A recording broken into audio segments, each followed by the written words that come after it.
Hello বন্ধুরা, আমার চ্যানেলে আপনাদের সবাইকে স্বাগত জানাই। আজকে সকাল সকাল আমরা বেরিয়ে পড়েছি স্যান ডিয়েগোর উদ্দেশ্যে। আজকের ওয়েদারটাও কিন্তু বেশ মনোরম, মেঘলা মেঘলা, বাট মাঝে মাঝে সূর্য উঁকি দেওয়ার চেষ্টা করছে। ইচ্ছা আছে আজকে স্যান ডিয়েগোর বেশ কিছু পপুলার স্পট কভার করার। আজ আপনারাও আমার এই স্যান ডিয়েগো ডে ট্রিপের সঙ্গী হয়ে যান। চলুন একসাথে ঘুরে দেখি স্যান ডিয়েগোর সুন্দর সুন্দর স্থানগুলো।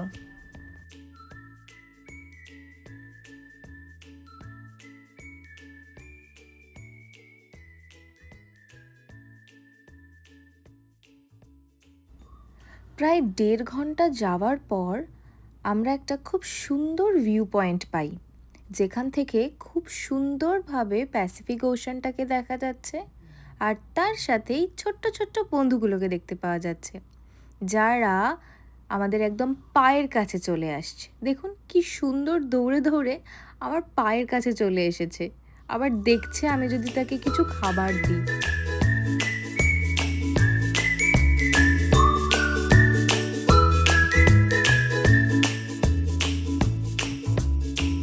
কিছুটা যাওয়ার পর আমরা আবার একটি জায়গায় দাঁড়াই, যেখান থেকে এই ট্রেনটিকে দেখতে পাওয়া যাচ্ছিল।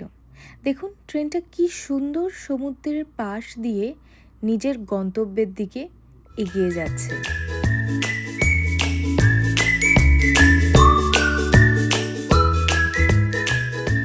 এবার আমরা চলে এসেছি স্যান ডিয়েগোর টরি পাইন্সে। অনেকের কাছ থেকেই আমি এই জায়গাটার নাম শুনেছিলাম। এই জায়গাটায় নাকি প্রচুর ডলফিন দেখতে পাওয়া যায়, কিন্তু দুর্ভাগ্যবশত আমি একটাও ডলফিন দেখতে পাইনি। কিন্তু দেখুন কি সুন্দর সমুদ্রের ঢেউগুলো আসছে, একদম নীল জল। এত সুন্দর পরিবেশ দেখে কার মন ভালো না হয়।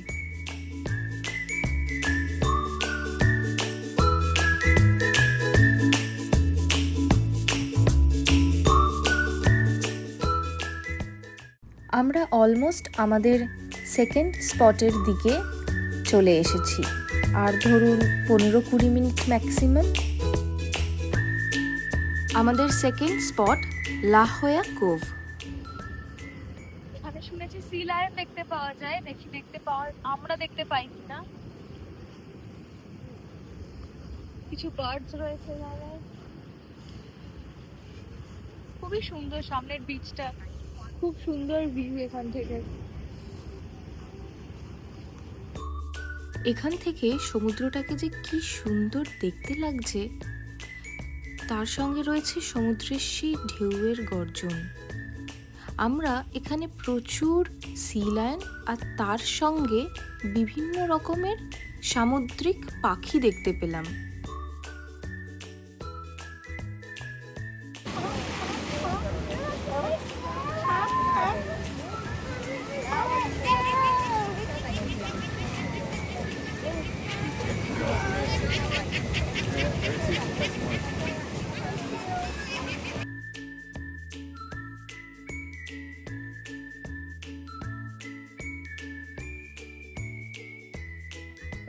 একটু আগে আপনাদেরকে দেখালাম এখানকার সি লায়ন, বাট আমি বুঝলাম না, এর আগে আমি আরেকবার এসেছিলাম স্যান ডিয়েগোতে, এত গন্ধ পাইনি। এখানে এত একটা মিষ্ট গন্ধ রয়েছে যে দাঁড়ানোর মানে এখন দায় হয়ে পড়েছে। তাই আমরা ওখান থেকে বেশ কিছুটা দূরে সরে এসেছি, এসে এই সুন্দর ফুলের একটা বাগান মতো রয়েছে এখানে দাঁড়িয়েছি।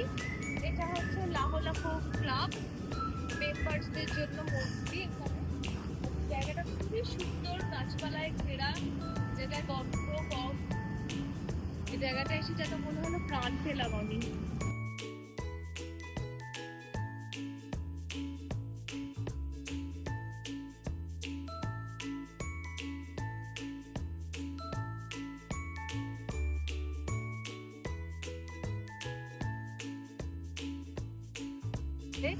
একটা ছোট মতো ফ্যামিলি পিকনিক করার জন্য এসেছি। বাড়ি থেকে আমরা রোল বানিয়ে এনেছি চিকেন স্টাফ দিয়ে, তার সাথে আমাদের রয়েছে স্প্রাইট। এটাই হচ্ছে আজকে আমাদের লাঞ্চ। এখানে বসে এই সুন্দর ভিউ দেখতে দেখতে আমরা আজকে আমাদের লাঞ্চটা সেরে নেব।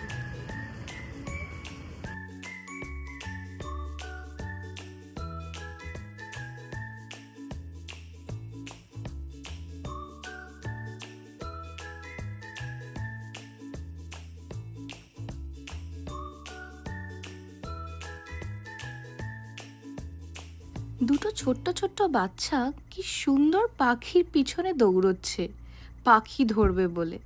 এত সুন্দর দৃশ্য দেখে আপনাদের সাথে শেয়ার না করে আমি আর পারলাম না।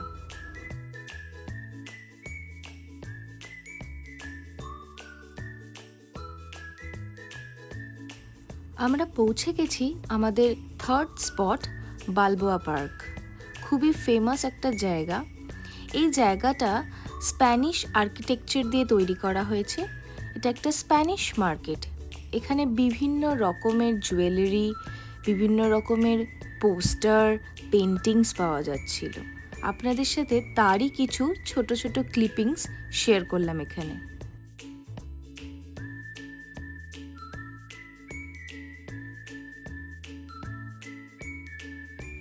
এখন আমরা বালবোয়া পার্কের ভিতরের বোটানিক্যাল গার্ডেনটি ঘুরে দেখব। শুনেছি এখানে নাকি মোনার্চ বাটারফ্লাই দেখতে পাওয়া যায়, বিশাল বড় বড়। আর এখানে রয়েছে অজস্র নানান প্রকারের গাছ, বিভিন্ন রকমের পাতাবাহারি গাছ, ফুল গাছ এখানে দেখতে পাওয়া যাচ্ছে।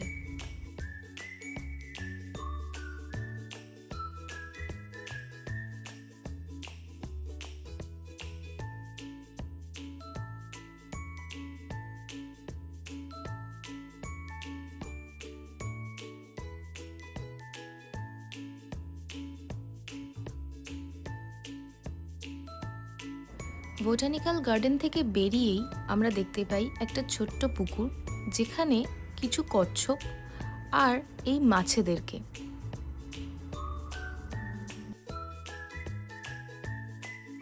কচ্ছপটা যেন দুপুরের রোদ পোয়াচ্ছে।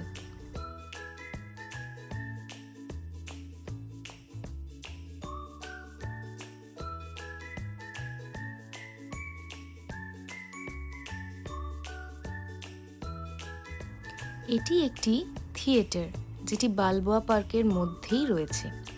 কি সুন্দর আর্কিটেকচারটা দেখুন, চারপাশে লন, সুন্দরভাবে হেঁটে যাওয়ার জায়গা, আর সামনে রয়েছে বসার জায়গা। এত সুন্দর একটা পরিবেশ, এত সুন্দর একটা থিয়েটার আমার মন কেড়ে নিয়েছে।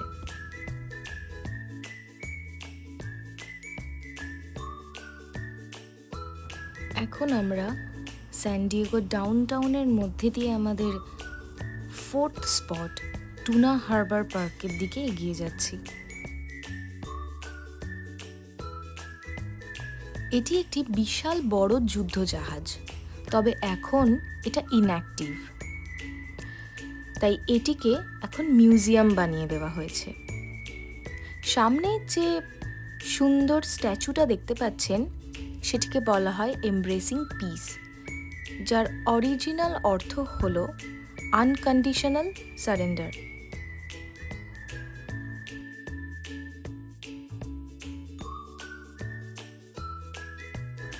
এখান থেকে 10 মিনিট হাঁটা পথে আমরা পৌঁছে যাব সিপোর্ট ভিলেজ।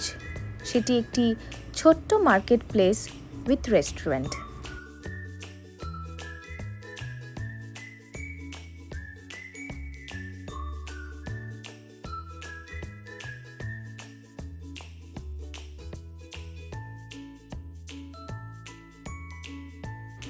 এখন আমরা পৌঁছে গেছি আমাদের আজকের লাস্ট স্পট, ওল্ড টাউন স্যান ডিয়েগোতে। এটিও একটি খুবই পরিচিত জায়গা। এই জায়গাটি একটু মেক্সিকান স্টাইলেই বানানো।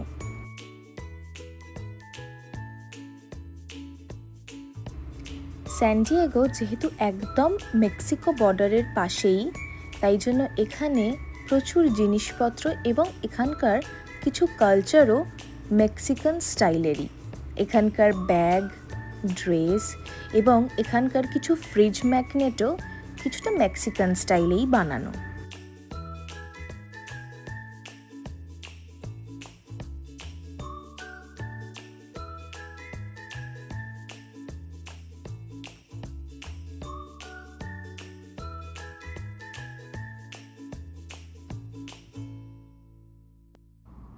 এখানে কত সুন্দর সুন্দর মাটির তৈরি জিনিসপত্র রয়েছে।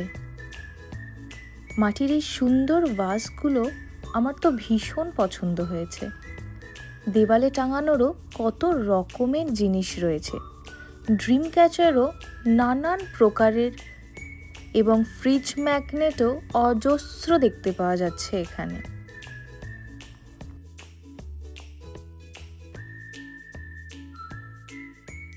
এখন আমরা বাড়ির পথে রওনা হয়েছি। আজকের দিনটা আমি আমার ফ্যামিলির সাথে খুব সুন্দরভাবে কাটালাম।